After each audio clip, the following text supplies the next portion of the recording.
Well, this year at the feast, I've noticed for the first time some farm fields in the local area. These farm fields appear to be prepared by people who have a degree in engineering. Uh, I don't know if you've looked at them as I have. These are agricultural fields. It is very apparent that they're growing food that they send out to the rest of the country.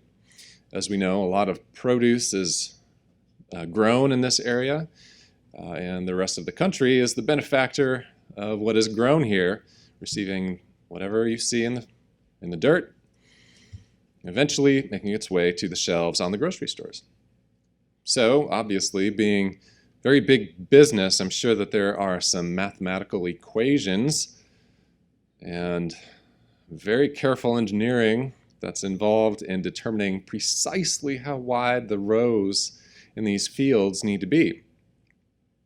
All of these fields that you and I see right now out here, they have this perfectly smooth, perfectly straight rows for hundreds of yards. When we were on the tour bus the other day, I was sitting, and I, of course, was sitting on the side, and I could get a view at some of these fields, and it was amazing how straight they were. I could see from one end to the other. It's clear that they were created with some very specialized equipment. The rows are more than straight. They are sculpted into these slabs of soil that are then wrapped in plastic, of all things. I'm sure that they must then, of course, poke holes in the plastic and plant seeds there where the food will grow, with the plastic, of course, preventing the weeds from gaining root and growing, and also keeping the moisture from escaping. Truly, I've never really paid attention to the way that they do this, but it's truly marvelous to behold the amazing work and the perfection of these fields. Now, these fields here in California are far different than they look like back in Wisconsin, where I'm from. Back there, you'd be hard-pressed to see a field that's flat and smooth. My father and his family were dairy farmers, and he tells a story about how his older brother would plow the fields, and he would get some variation in the line, and it would not be straight, and his brother would continue to follow that same curve, and the lines were never straight when his brother plowed the fields. And of course, in Wisconsin, the winters cause the ground to frost several feet deep, and that effect pushes field stones up from the ground up to the surface, which, of course, these field stones were deposited by the glaciers that moved through that part of the country. And as more and more years go by, the field stones continually just pop up on the surface year after year. It's common there in that area and other cool climates to find piles of field stones where farmers place all of the cleared rock.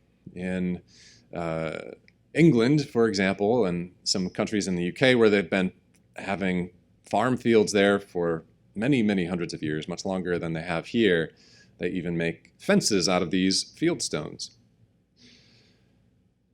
Now, when beginning to work on a new field that hasn't been prepared by previous generations or hasn't had the marvel of modern engineering to make these perfectly smooth, crafted, sculpted fields, the task of clearing field stones can be a very arduous one. Field stones are everywhere. It's just something you have to deal with. And I'm sure to the people in the business of agriculture, finding a field that's perfectly manicured without a stone in that field to be found, it's a wonderful thing. You could imagine if you have work to do, you got to get your plants in the ground. You don't want to spend your time wasting your time clearing fields of stones. It's hard work, it takes time, it takes effort. To use that land that's perfectly prepared, perfectly smooth, clear of stones, it doesn't require the planning or the effort that a stony field does. If you put yourself in the shoes of a farmer, you can imagine the burden being lifted when seeing that you have a very clear field to work with. It turns out that there is a Greek word that describes what I'm talking about perfectly.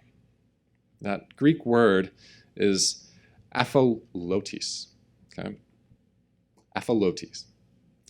The literal translation means without rocks, of course, being applied to a field that is clear of stones. Figuratively speaking, it means simplicity. And it's used in only one place in the Bible. I will go there in a moment. I want to give you the title of my sermonette today, which is Simplicity of Heart.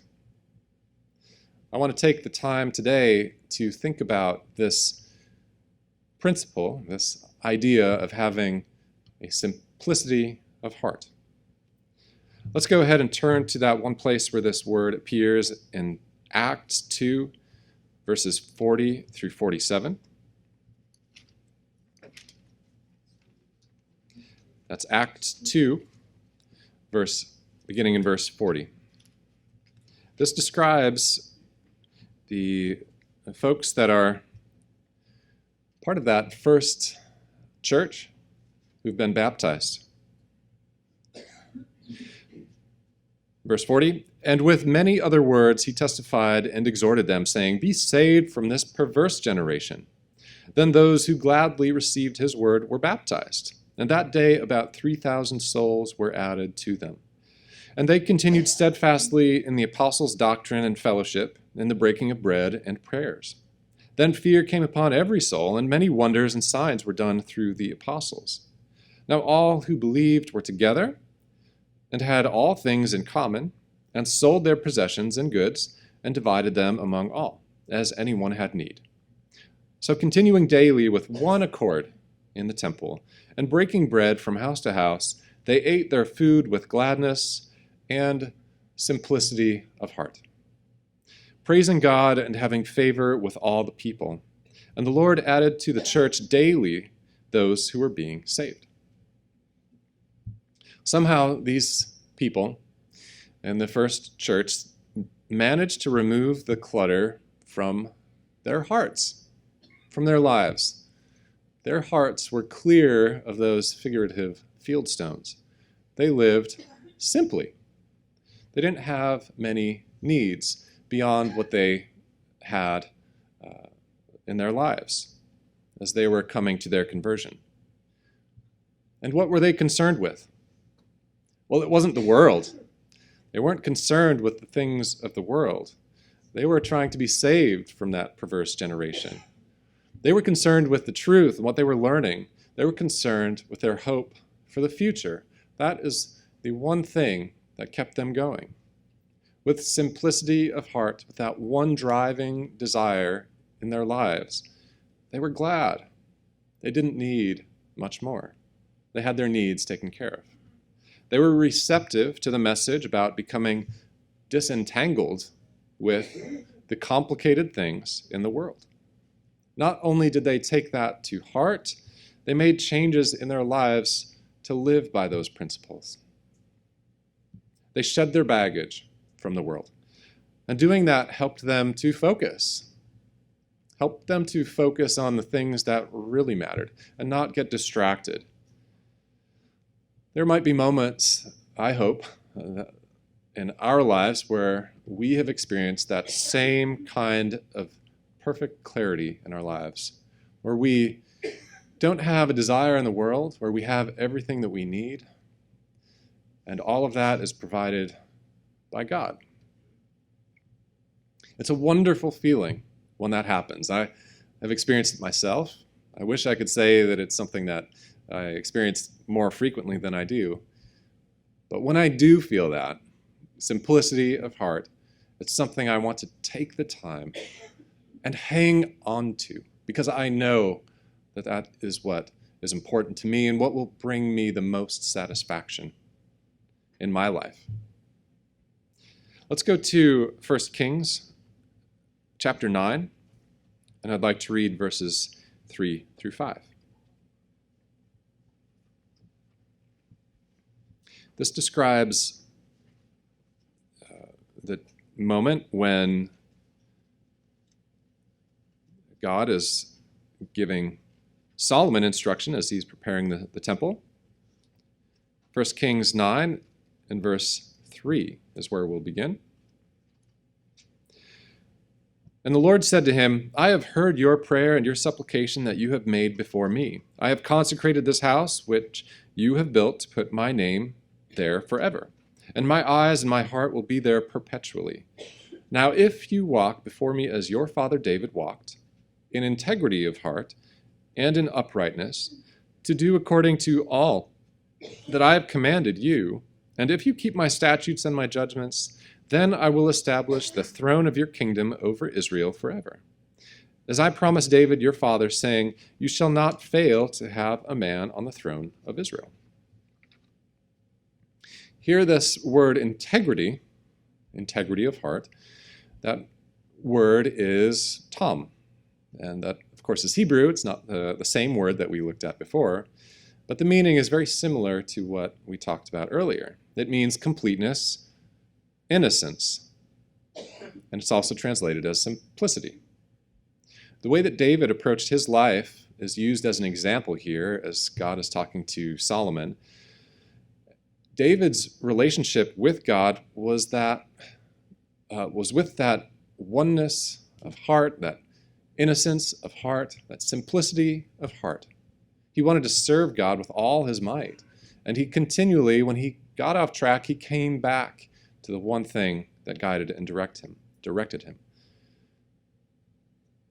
He loved God so much that that's all that mattered to him. With his whole heart, he loved God. He was not double-minded. He wasn't concerned with things of the world. He was willing to give them up. When he found himself veering off track again, he realized his mistake. He repented. And we have many hymns where he reflects on those moments. If our heart's desires to make material gain, or if our heart feels entitled to something greater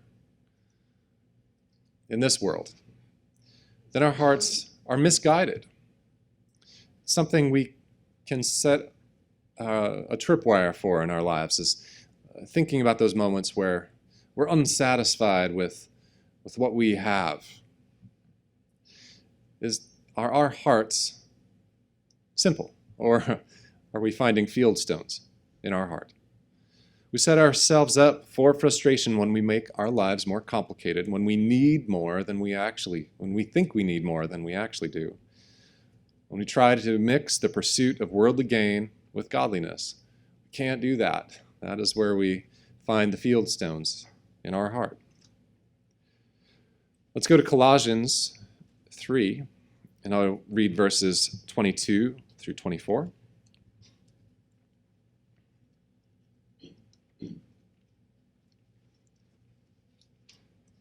Colossians 3, beginning in verse 22.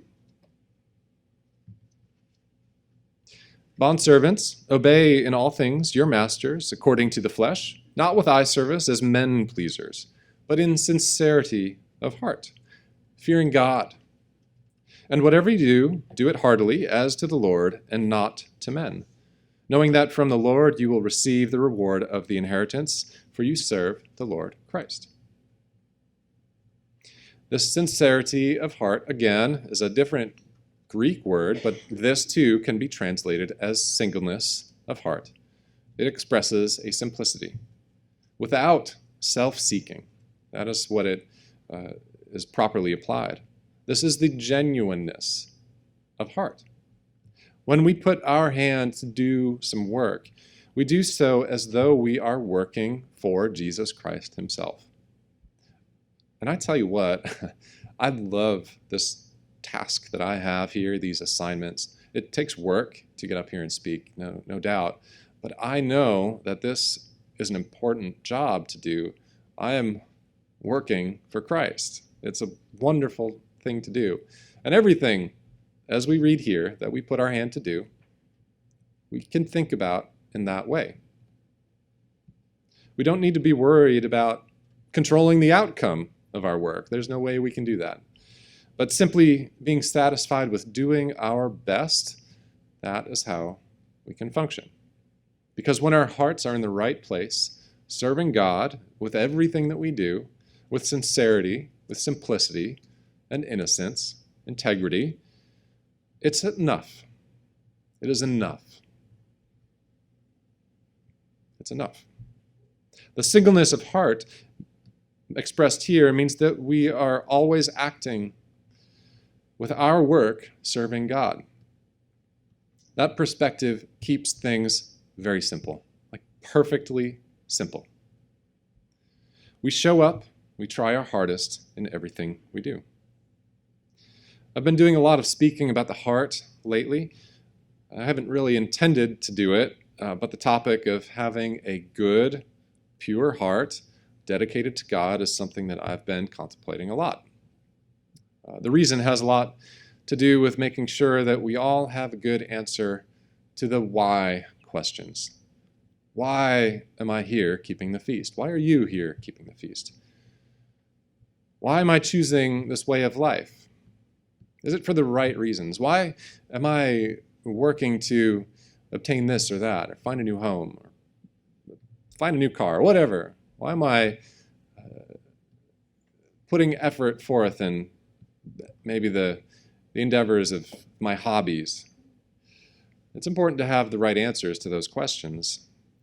But when we dig deep enough, the answers to those why questions, they expose what's really in our hearts. Is it simple? Do we have those field stones that need to be cleared? It's normal for us as human beings to have stones scattered throughout the field of our heart. Those things that distract us and threaten to throw us off course, making our life unnecessarily more difficult. But we shouldn't let that state of being remain. Working towards developing a simplicity of heart is the best way to clear out those distractions that complicate our lives. Solomon wrote the conclusion of the whole matter in Ecclesiastes. He wrote, "Fear God and keep his commandments, for that is man's all." It doesn't get much simpler than that.